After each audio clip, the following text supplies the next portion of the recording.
Good morning, everyone. Good morning, everyone. Hope everyone is doing well. I know it's a crazy time around the country between COVID and snowstorms. So I'm hoping everybody is staying dry and enjoying themselves, and I hope all your families are safe. Welcome to another Accelerator Q&A with entrepreneurs. And I'm very excited to tackle some of the questions that we're seeing today. So let me go with the first one. The question is from Gabor Race. And Gabor asked, how do I keep track of what everyone's doing in my growing team? And the description of the business is, not long ago, our company consisted of my parents and I plus a secretary. We now have 3 full-time and 4 part-time employees doing packaging and admin, 3 to 5 contractors working on marketing, and many more content production. Some work in our office, others are remote. One of the employees works as a manager of the admins and reports to me, while I directly manage everyone who works on marketing. I'm getting very stressed because I feel I'm losing track of what everyone should be doing. When I finally sit down to do my own job, I'm worried I've got all these guys on payroll and I'm not sure whether they're getting work done. How do I make sure my employees are productive and getting the right work done without micromanaging them and constantly looking over their shoulder? So it's really a big change that you're going through right now as you are managing people maybe for the very first time. So what I like to do is I have, and would suggest that you do, is have 1 minute or 5 minute meetings every morning and have everybody just quickly talk about what they're working on that day and what they accomplished the day before. So everybody is in line, and using something like Zoom, since you're all probably in different locations because of COVID, or as you mentioned, some of your people are not in the same location. So I would definitely do a Zoom call or some type of call, and I would do it first thing every morning. So you might do it at 8 a.m. or 8:30, whenever your business opens. Before you start working with customers, I would have everybody come on and do maybe 15 minutes. Everybody go around, talk about what they're working on. So not only are you informed about what's going on, but all of your colleagues and their colleagues know what's happening as well. And if anybody has any suggestions,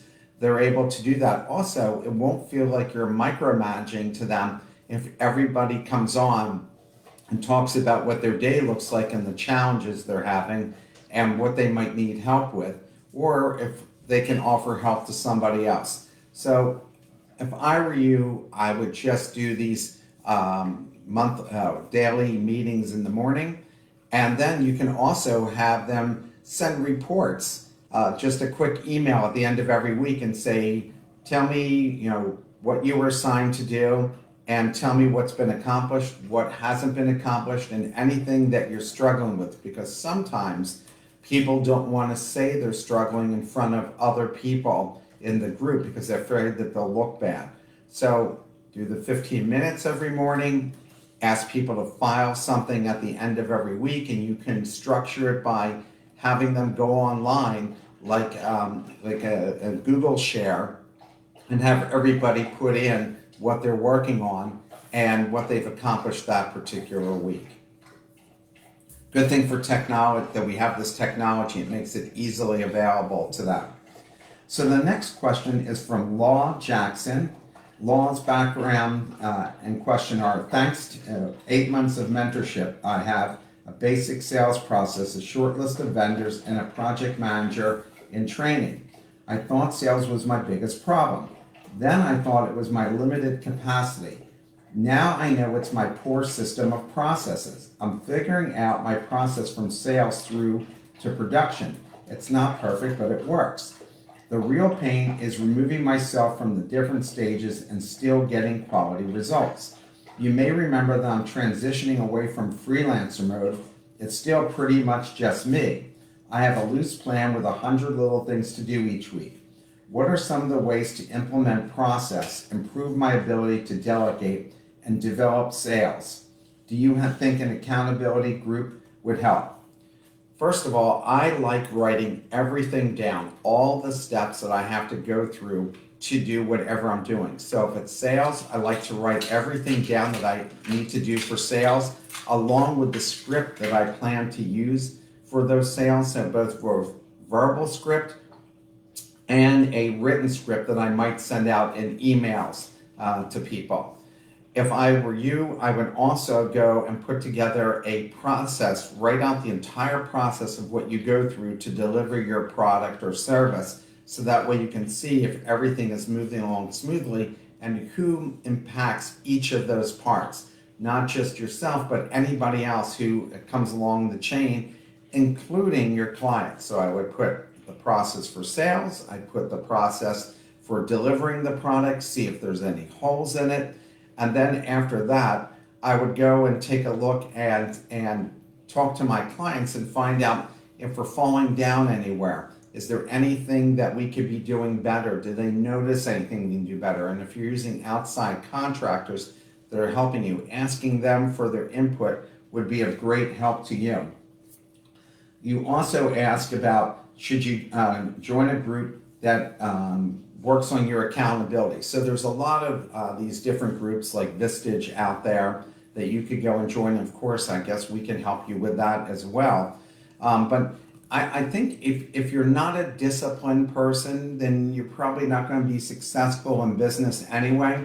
And so I don't know that you need to have somebody hold you accountable for that. I think if you have more structure in what you're doing, that definitely is going to help you. So again, when you write things out, it kind of reinforces things for you. So that's why I think writing it out would be of great help to you.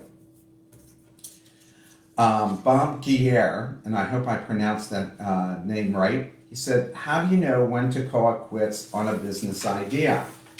Over the past decade, I've launched 5 to 6 businesses, set up e-commerce sites, obtained sales, and stopped when I didn't believe I could turn a profit. Now with my current venture, I'm in the same spot and I'm not sure if I should push forward or switch gears to one of my other entrepreneurial ideas. Over the past 2 years, I've developed a skincare and massage product, and I'm looking to build a brand and company around it. First of all, you have to take a look at the industry you're in and look at how long the uptake is going to be before you can start seeing whether people are embracing your product or service and how long that's typically going to take. So, if you were opening, well, in this particular case, you have a skincare product and a massage product. So if you go and do an email blast and you notice that very few people are responding to it, then you have to look at the messaging. If you've looked at the messaging and you finally find a message that resonates, then you're looking at the price. But there's a lot of different things that you need to put on your checklist to see if in fact this idea is good or not before you go and give up on it. All too often, people come up with ideas, they build the e-commerce site, they launch it, then if there's not instant gratification, then they quit. You can't do that. You have to have some stick-to-itiveness and you have to focus on it and know that nothing happens overnight. I got a new venture myself called Funding Organizer, and it's a common app for people to apply for commercial loans. I just launched it this month, and I told my partner, it's going to take us 6 months to a year to see if in fact this is really going to work, but in the first 90 days, we're going to see pretty early if in fact people really want it or not want it. Usually with any product or service, you can tell in the first 60 or 90 days if people are embracing it. If you really believe in the product and it doesn't happen the first 60 or 90 days, then you have to take a look at how you're messaging it, what the pricing looks like. If you start to see people actually taking a look at it and they're not buying, then you have to go and maybe try to reach out to those people and find out why aren't they buying this product or service. If you see there's no interest in this, then maybe you thought it was a good idea, but nobody else thought it was a good idea. But before you throw in the towel with anything, the best thing to do is take the time to go and send out emails, collect information, contact people, see if people are interested. On what is the Survey Monkey. You can actually go and pay to survey people to find out if in fact they'd be interested in your product or service, and at the price point. You can ask a variety of different questions, and that could be extremely helpful to you. In fact, I think that's a good way to go, especially in your case when you're offering a consumer product company and service, a consumer product and service. I think it's a good idea to maybe survey the market and see if they like the idea and if they're willing to buy it. Also, you could go and do surveys if your product or service is just regional. You can go out there and just do a regional survey and see. You could use your Facebook to go and do that. You can use LinkedIn to do that. So there's a variety of things that you can go and do. But don't just start an idea, and if it doesn't take hold right away, don't throw up your hands, walk away, and start the next thing. Because I think maybe you're the type of person who loves the idea of the romance of it, and then once it comes to the actual commitment and you're being married to the product or service, then you get bored with it and decide you want to move on to something else. So just like relationships, there has to be a certain level of commitment, and you have to give it a certain amount of time before you decide to walk away and start something else. And based on what you told me, you've done like 5 of these different ventures, and you can't be wrong in all 5 of those. More than likely, you could be wrong in a couple of them. But if in fact you have a good idea and people are immediately jumping on it, great. I mean, I'm finding now with my funding organizer that every bank I'm talking to says, oh my God, this is a great idea. We want to participate. So I know I have something.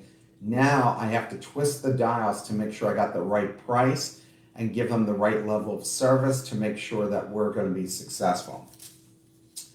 The next question comes from Mary Rantacalio. I'm sorry if I'm mispronouncing this name. She writes, how do I determine how to pay someone to do work for me? I have a therapy machine for horses and have now found a person to hire to use it. What would be the best salary alternative? Hourly paid or per treatment? One treatment is 30 minutes and minimum charge is $50. The person knows a lot of people and is located in a training center for horses, and there's a demand right away. I'm a veterinarian currently working with small animals as a contractor. Permanent resident sponsoring process going on. So here is what I would do if I were you. I might give them a small, maybe like a minimum wage type of thing, and also give them part of the sale, so like a commission. And you have to think about how many hours a week are they going to work? How big a market is this? How many horses could they go and do? Because it has to be enough business that they either can make a part-time salary, because maybe that's all they're interested in, or full-time. If they're not making enough money in either of those areas, they're going to walk away and do something else. And one of the things you do not want to be doing is spending your time constantly training people to learn your business and to learn this service. Because every time you do that, it's costing you a lot of money to go and train them on this and then find out if it works. So you want to go and create a spreadsheet, look at how many horses that you could do in a week and how big is the market for doing this. Do you draw a circle and know it's within an hour's drive time? If you know if it's within an hour's drive time, and you know from your own vet practice and other vets in the area's practice that there are X number of horses available and that they need this treatment once a week, once every other week, once a month. Once you create that spreadsheet and know how big your market is, how much revenue you could bring in, then you could go and figure out, should I go and charge that, pay them minimum wage along with a piece of every transaction?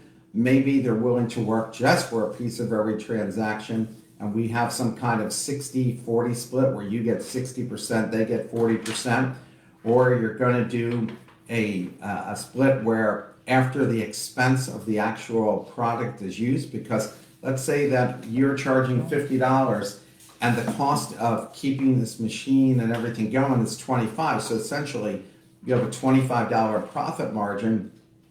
And if you need to go and make a certain amount yourself, so maybe you decide, well, you know what? If I can make $12.50 per each transaction, I can do a split of $12.50 with the other person. Because even on $50, we're really only making $25 because the cost of paying back the machine, keeping it operating and everything is essentially costing $25 of the $50 for every time that we go and do this. So I would definitely take a look at a combination of paying them hourly and then a commission on each one. And also, are you just using them to service the customer, or are you also looking them to bring in new customers? So you have to decide how is that going to work as well. Because if you're looking for them to also call people, but if you're looking for them just as the technician actually delivering the service and you're doing the marketing and the sales of it, then maybe you're paying them by the hour, or again, maybe you are just saying to them, out of every $50 that we get, I'm going to pay you $10. Now, I also don't know how long does the treatment last, because I see it's $50. Oh, it's 30 minutes.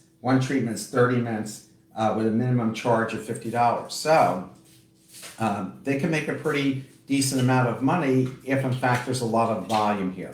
So go ahead and take a look at the volume, put together a spreadsheet, see how big this could possibly be, and you'll be able to back into the number that you need to give them, whether it's an hourly rate, a sharing of a commission, or commission and hourly rate.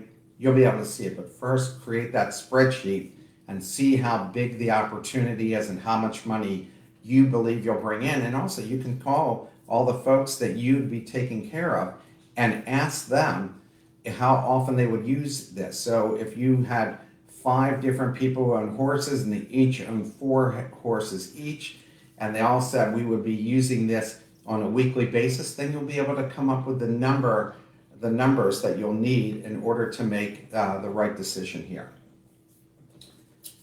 Good luck with that. Sounds like a great product idea, and especially since you're a veterinarian, you have great contacts. The next question is from Brandon Phillips. Brandon says, my name is Brandon. I own 2-man HVAC company. I'm an active member of BNI, and I rely solely on word of mouth referrals for new business.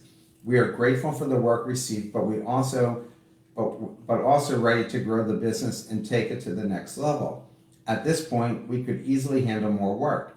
After 16 months in business, I'll admit every dollar counts. Any feedback or advice on how we should approach advertising is very much appreciated. And what type of advertising should we start with when selling directly to homeowners? So you could run Facebook ads and run it for the region. You could run Google ads and run it for your particular region, because obviously you don't really care about somebody who's maybe more than an hour drive time for you.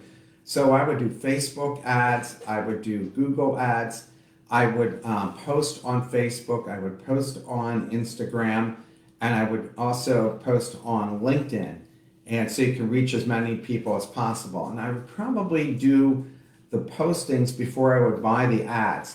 Then I would also maybe buy a email list of homeowners in your area and send them emails and also maybe flyers. There are organizations that allow you to put coupons into an envelope, and they go to homes, and those homes see those coupons and they're able to do that.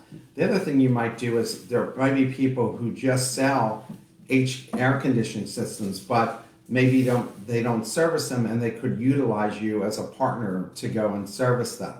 Or maybe there are folks who are contractors that have a lot of clients, and that they could introduce you to those clients, and there could be some kind of revenue share with them, because I'm sure as a contractor, you're only getting paid for what you actually do, just like you do. But if they could go and make an additional amount of money, that would be great. Maybe there are realtors that can make recommendations for you, and those realtors could say to especially new homers come in, if you don't have an HVAC guy, I have somebody who would be great for you. And then you could give them a little piece of each of those transactions as well. And frankly, if you're able to work with realtors and they keep recommending you in, and let's say out of every $100 that you go and make, that you give them $10, and all of a sudden now you have 100 clients, and every time that you service them, they're getting a piece, 10% of everything that you're doing on an ongoing basis. Wow, all of a sudden now they have a real vested interest because they feel like they're a partner with you, and now they're going to be incented to constantly think of you. If you just ask them for the referral, really, what's in it for them? Why should they think about you? So again, I would go and talk to realtors in the area and try to incentivize them. I would talk to contractors in the area. I would send out emails to all of my friends asking them to think about you with anybody that they know that owns a home and has an HVAC system. I would also go and post on Facebook, like every time that you do something, you might take a picture but not mention the home that you went to, because the homeowner probably won't appreciate it. But anything special you've done, or anything significant that you tackled, or anything new that you're offering. Like, let's say that you're offering a yearly fee for automatic maintenance to their HVAC system. And I don't know, it didn't say in here if in fact you were going after small businesses, but if you were, you might contact janitorial services and see if they would like to recommend you in, and they would get also an ongoing revenue stream for you. So I think any of those things would be in a low-cost ways for you to have other people being evangelists for your business and helping you get out there. Our next question is from Alicia Francis. What is your opinion on holding companies? Do you currently use them, and with your business, what are the pros and cons? We operate a service-based company. In the winter, we do snow removal, so there's some risk of being sued if someone were to slip and fall. We have a business insurance, of course, but we've been told a holding company can also help protect your business. We are considering starting a holding company to hold all of our equipment, so any type of litigation with our operating company wouldn't affect our assets. So this is more or less a question for an attorney, a corporate attorney, to talk to about this, because if you are an LLC, they can only go and sue the business and they can't sue you personally for this. But if you go and have a couple different businesses, so let's say one is actually doing the snow removal but doesn't own any equipment, you could go and do that, but that means now you're filing tax returns for both of these. You're buying insurance for both of these. You're creating LLCs for both of these. And that means, like, if you were like in my town in Philadelphia, you'd be paying Philadelphia taxes, you'd be paying state taxes, you'd be paying federal taxes, and having to file for each of them. It makes sense if you're a large company that you go and do that because you're looking for tax advantages for doing it. It's not just the idea of protecting. But if you have insurance and you also have the right incorporation, there really is no reason to go and do that.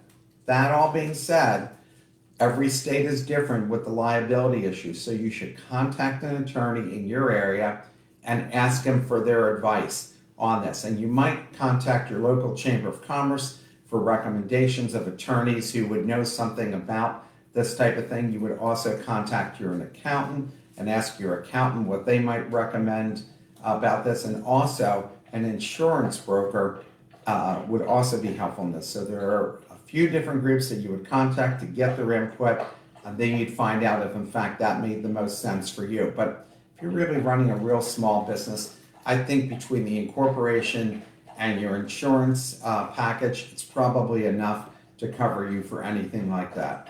And more than likely, unless it's really catastrophic, they're going to depend on the insurance. They're not going to liquidate your equipment because your equipment devalues so quickly that there's really no use in suing and trying to get you to sell your equipment. So I myself wouldn't worry about it, but again, please talk to attorneys. The last question for today is from Paulina Beck. Paulina says, I run a full-service accounting firm, and I think I'm potentially undercharging my clients for CFO services. My clients fall between 100,000 and 500,000 in revenue, and my monthly CFO retainer. I cover bookkeeping, tax prep, tax planning, cash flow analysis, financial consulting, with 4 meetings during the month for $750.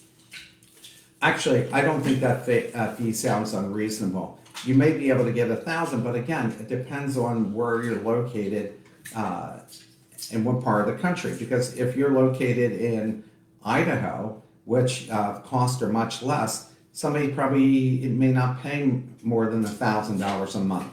Also depends on how many hours you're actually spending doing this. So you need to look at how many hours it takes to deliver this and figure out what you would like to make per hour to do it.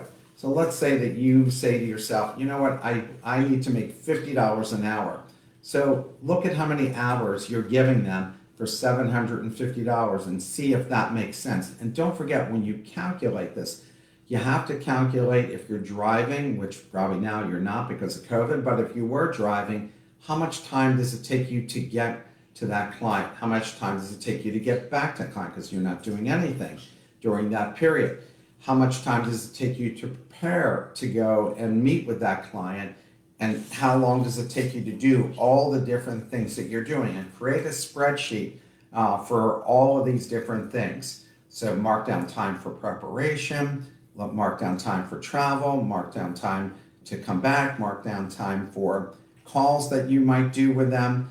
Put all of that time in together, see how much time you're actually giving them, and then say to yourself, how much do I want to make an hour in my business? And if you decide it's $50, $75, whatever that number is, and also take a look at what other people are charging in your area for CFO services. And it doesn't have to be exactly in your town.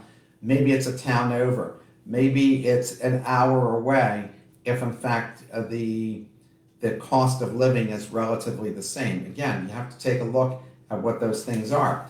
I used to go and charge $15,000 to develop a business plan. I was constantly busy in New York doing plans because they were used to paying $25,000 for a plan. So me charging $15,000 was a no-brainer to them. I felt I was making good money, and they felt like, oh my God, it's a great deal for all the experience that this guy has. Could I have been charging a little bit more? Probably so. But in Philadelphia, charging $15,000 for a plan, people were thinking about that. So, sometimes I could only charge $10,000 for a business plan. Again, it all depends on the region, the industries that you're dealing with, how many hours you're putting in. So there's a lot of factors that go into this, but certainly you should create a spreadsheet and make sure you count all the time you're going to put into this, not just the actual time that you did the work or the actual time you met the person. There's a lot of prep that goes in to anytime you're working with a company, and it sounds to me like you're providing some really terrific services for them. And again, $750 is not a bad number to go and apply, because if this is essentially 1 day's worth of work, $750 may not be bad, again, depending on where you live. Well, I hope all of you have a great and wonderful and safe day. It was a pleasure speaking to all of you. I look forward to the next set of questions. I hope all of you have a great end of year, a happy new year. I hope all your families stay safe, and I look forward to speaking to you in 2021. Take care.